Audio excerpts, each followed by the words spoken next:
My name is Jack Fogel. I was born in Poland, a small town called Turek, near the German border. It's actually northwest of Poland. Before the war, I was a student.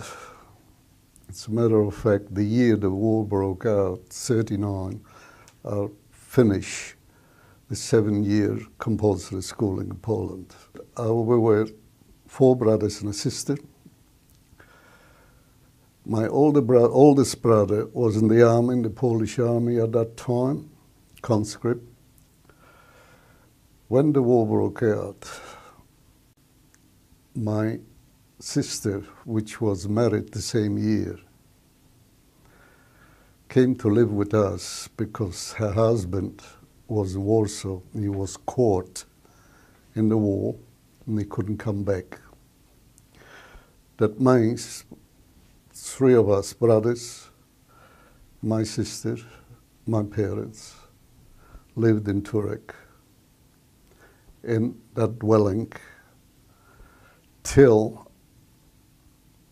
we were taken to, after the Germans occupied Turek, we were taken to a ghetto. I was then not quite 15. Must have been in the summer of, because I know I was outside the house in the ghetto, and I was in a short-sleeved shirts and shorts outside the house, where suddenly a German truck with soldiers drove in, and whoever was in the vicinity where they stopped, they loaded on a truck and drove away. I happened to be near the truck, and I was put on the truck with about 20 other people, and they drove off. I didn't know what's going to happen, where we're going. It was not unusual for Germans to come in and take a few people to the outside of the ghetto to do some work and bring them back. So I wasn't really worried about it. But after being in the truck driving for about an hour, I was wondering what's going on. We arrived in a big city in Poland, Poznan. Well, my parents eventually found out from other people that I was taken away. This is the last time I have seen my family. I haven't seen them since. In Poznan, they put us up an ex-school with barbed wire around it, guards all around. And this was probably a night that I will remember all my life. I was put up on a bunk with about 6 or 7 strange men. The first time away from home from my parents. I never been one day away from home. Suddenly, I'm on my own. And I remember exactly how I cried that night. Also, I wasn't a crybaby that I cried for any little thing, but I was very upset. Not only that I'm here with strange people, but I couldn't say goodbye to my family, and they probably worried where I am. In the camp, we had to go to work. Right next day, we had to march to work. I was given a pick and shovel at work, that sort of work. I managed to get a postcard, to write a postcard to my family, to tell them where they are, where I am. And I got a reply. And it's a matter of fact, because I was only in a short sleeve shirt and shorts, they sent me some more clothes.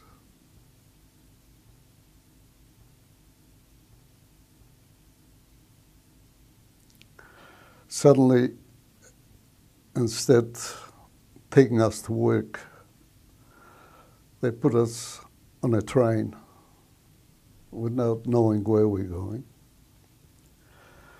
It was a goods train, of course, and we arrived in the evening. I don't know what time it was, but it was dark, at Auschwitz.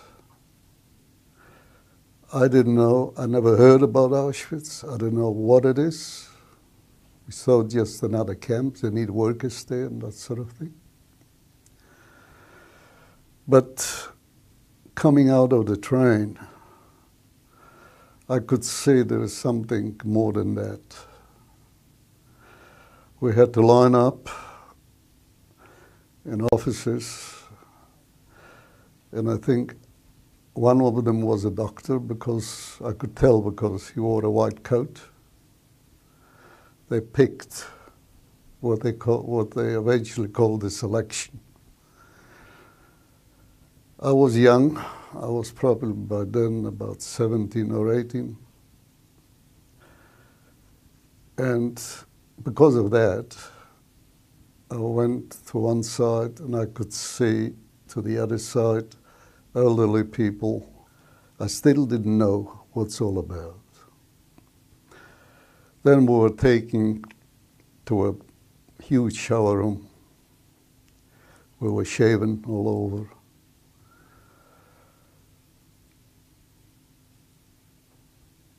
After that, we were giving clothes, special clothes, striped, like pajamas like. And then I was giving a number on my arm. From then on, that number was my name. Whenever they wanted me for anything in the camps, there was no name, there was just a number.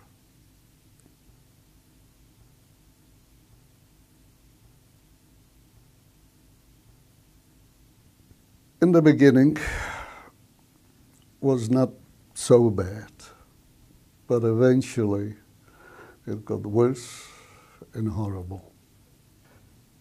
It was horrible in a way that the food was terrible.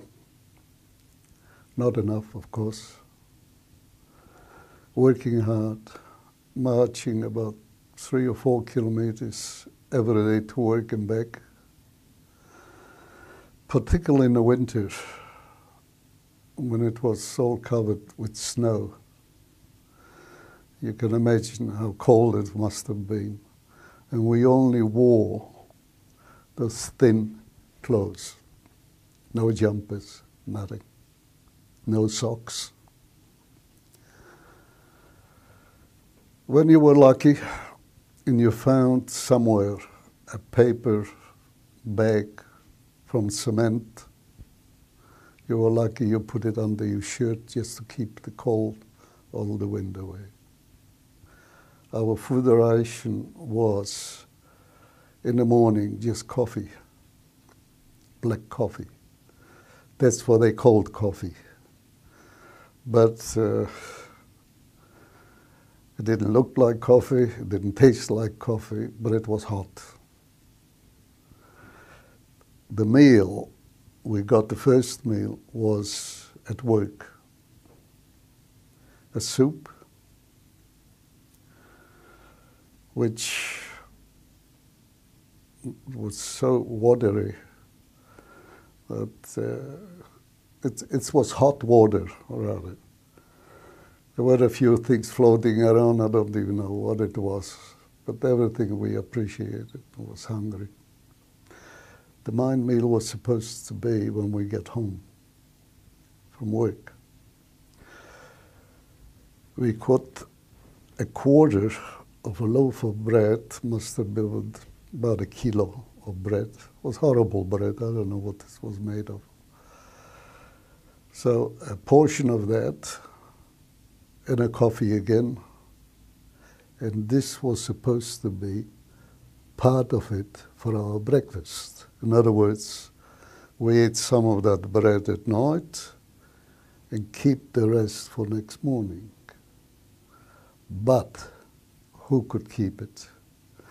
As soon as we got it, we just gulped it down.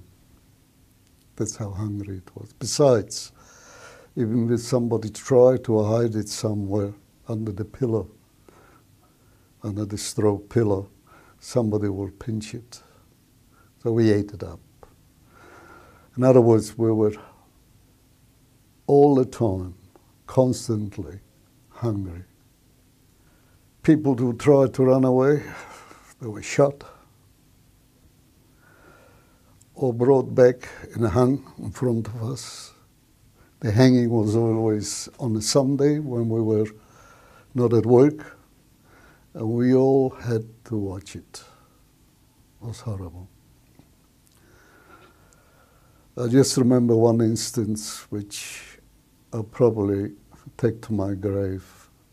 So horrible. In the middle of the night, there's a whistle to get up, to go out on the assembly place. It was winter, snow, cold, bitter cold. And we formed sort of a square. A truck drove into the camp and they dropped 4 people, shot, blood still dripping on the snow. A horrible sight. Could be some of them were still alive. Evidently. They were from the night shift and they tried to run away. They were caught and brought back and shot and brought back and dropped in front of us. The commander of the camp, an officer, SS officer, went around the square and picked at random 10 more inmates. One of them, somebody who was standing next to me, lined them up, grabbed the machine gun, and shot them all. After that, we had a speech, not from him, because he wouldn't allow himself to talk to us. But the Lager Älteste, which was a inmate himself, he told them, tell them so and so, and he told us. If anything like this happens again, double of the people will get shot. That was a horrible night.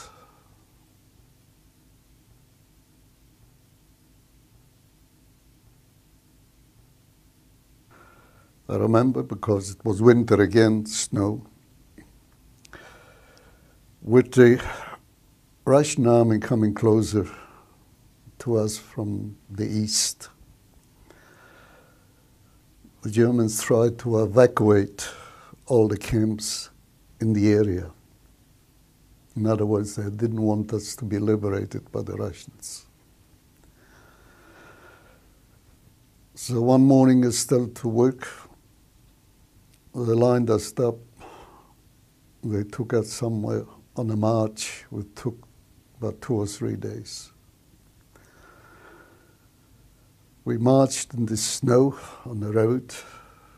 Here and then we got some food.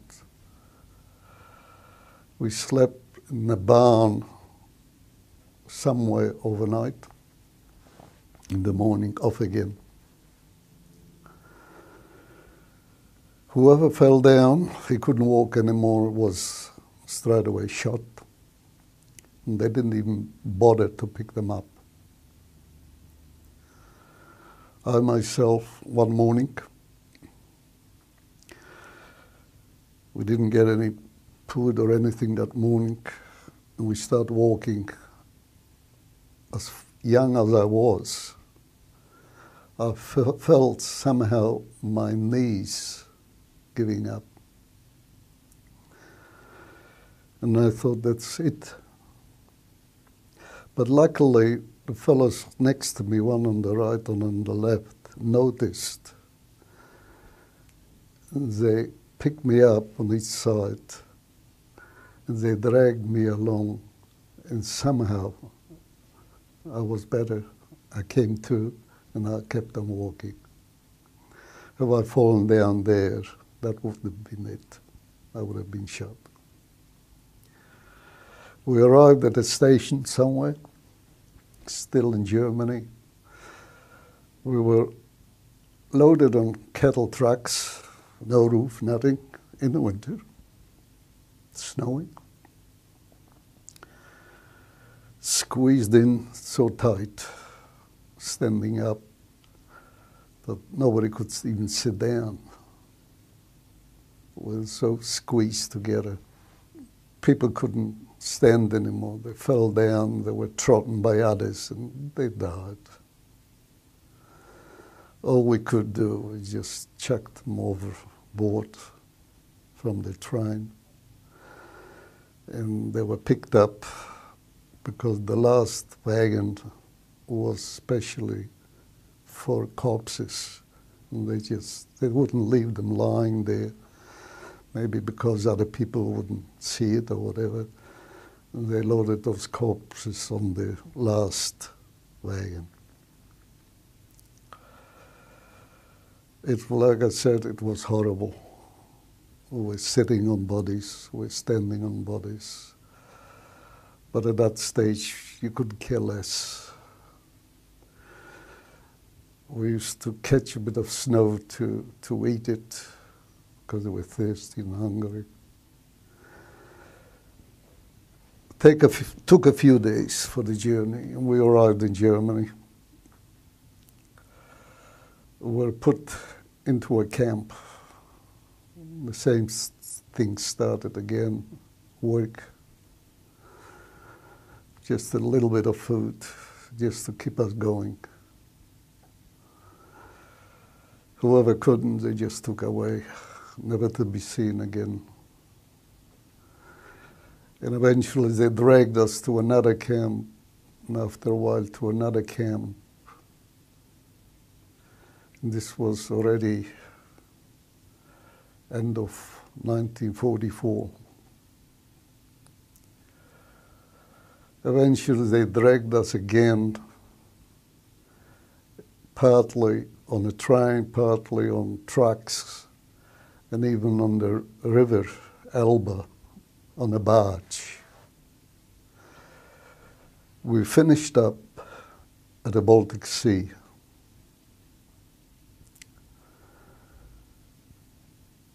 It was a village. We could see ships about 500 meters away or kilometers away from the port. Still didn't know what's going on. Nobody will tell us. They were divided us in two groups and put us on barges, and they took us out to the ships.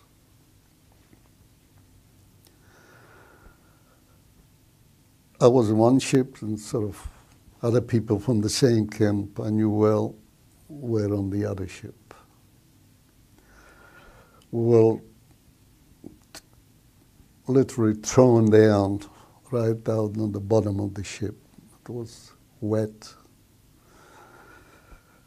We only had a blanket. We We had to carry a blanket with us. That's all we had, our possession.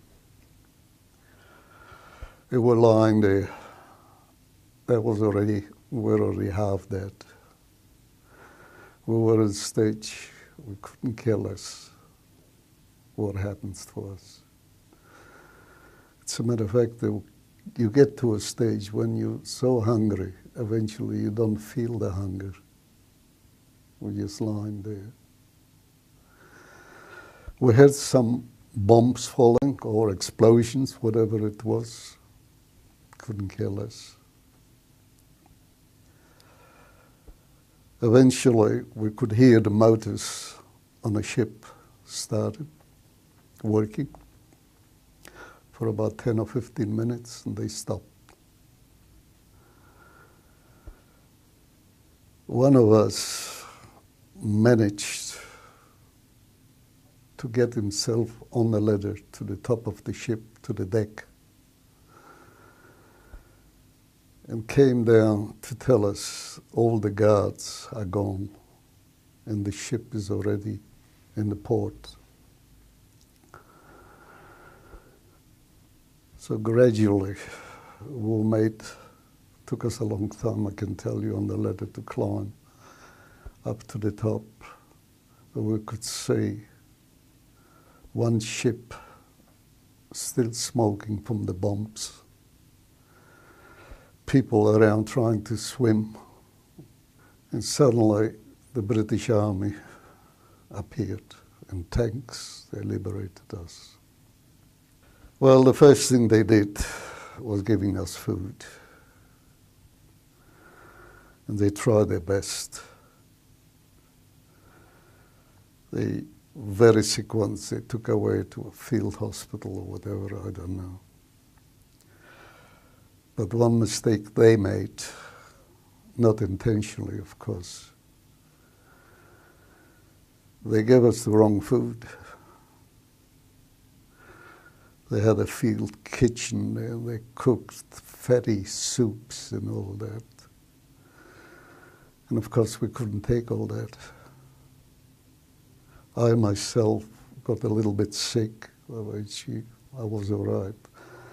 But I can tell you, a lot of people died of dysentery and all sorts of sickness because they were not given the right food. Eventually we found out that those ships were bombed by the British.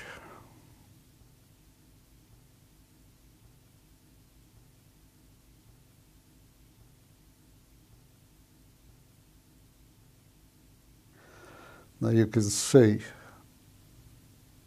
when people ask, how come you managed to stay alive, you can see how lucky you have to be that I was sent on one ship, because half of us were sent on one ship and the other half on the other.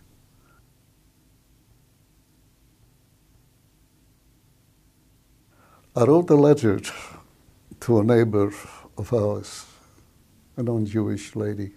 We were quite close with her, just to find out if anybody of my family came back.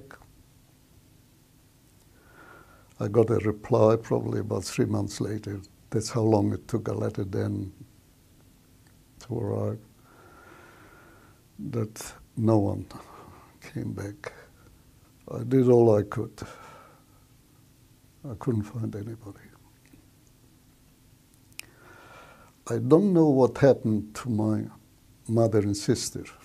I presume because they were living not far from a place called Helmno, which was a killing camp. It was actually about 10 kilometers from Turek, the town I come from. So I think that's where they died. My father and 2 brothers were sent to the Lodge Ghetto. This is what I found out later on from people who were there, who knew my family. My father died there from starvation. My two brothers were sent away from the ghetto to a camp.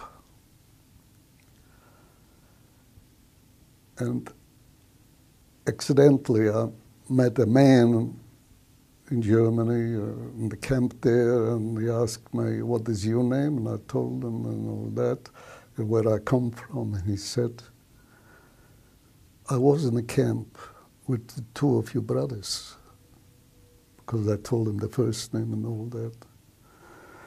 And then he dropped his face, and I could see something is bothering him. And he said, "I might as well tell you that they died in a camp in Austria just a few days before the liberation." So I could say that I lost everybody.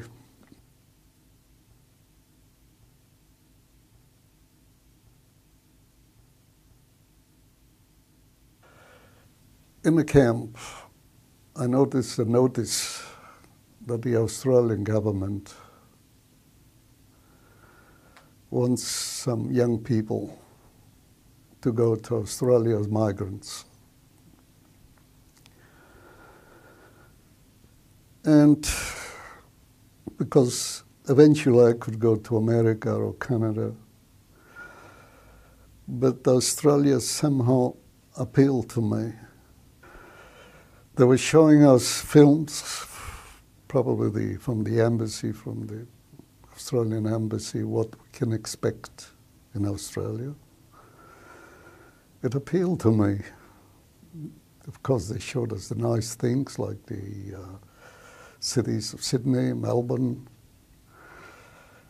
big sheep stations, you know, it's always sunny, and particularly the beaches, nice young girls on the beaches, and being 20 years old, you know, it appealed to me. And there was another thing. We wanted to get away as far as we could from Europe. So I said, okay, that's it. I put my name down. And I had to sign a contract with the Australian government, a 2-year contract that I will do any work I will be assigned to or any place in Australia. No problem. I'm used to work. So we arrived on a ship. And we sent from the ship. We arrived in Sydney. We were, by train, we were taken to Bathurst in New South Wales, which was a displaced person camp. From then, people like me were sent wherever we were needed. We were only there for a few days. They were not as strict as to where to go to work or what sort of work, but you couldn't refuse all the time. You know, they gave you a couple of options. If I remember, the first option was somewhere in Queensland, cane cutting. I didn't know where Queensland is. I didn't know what cane means, because sugar in Europe usually from beetroots. So I refused that. A few days later, a couple of days later actually, there was offering a job in Canberra in the building industry. Well, that sounds good. It's capital city. We expected, you know, something like Berlin or Warsaw or whatever. Put our name down, we're taken there. We were put up in tents. By then it was already winter. You know how cold it got there. But we were young. We didn't mind. We did mind, but there's nothing we could do about it. We worked there. The only thing we were disappointed is the city himself. It was a village in those days. That was 49. The only entertainment there was a picture theatre 3 times a week. Picture, that's all you could do there. Still, after a while, after about a year or more, I made an application to be transferred to Melbourne because I knew I have a cousin. I'll try to find him. I found my cousin. He's not alive anymore. I love my cousin. And I was offered the job in a clothing factory, a big clothing factory, which were producing uniforms for the army. They badly needed people there. But they taught me how to do pressing, how to do machining and all that. I didn't know anything about it. I didn't have a trade or anything. And eventually they talked me into going to school to learn designing, which I did at night school, worked during the day, and I became a designer. Eventually, I met a girl, we were married, as a matter of fact, a girl from Sydney. We have a family, and I think the best thing I did ever was to come to Australia. I was very happy here.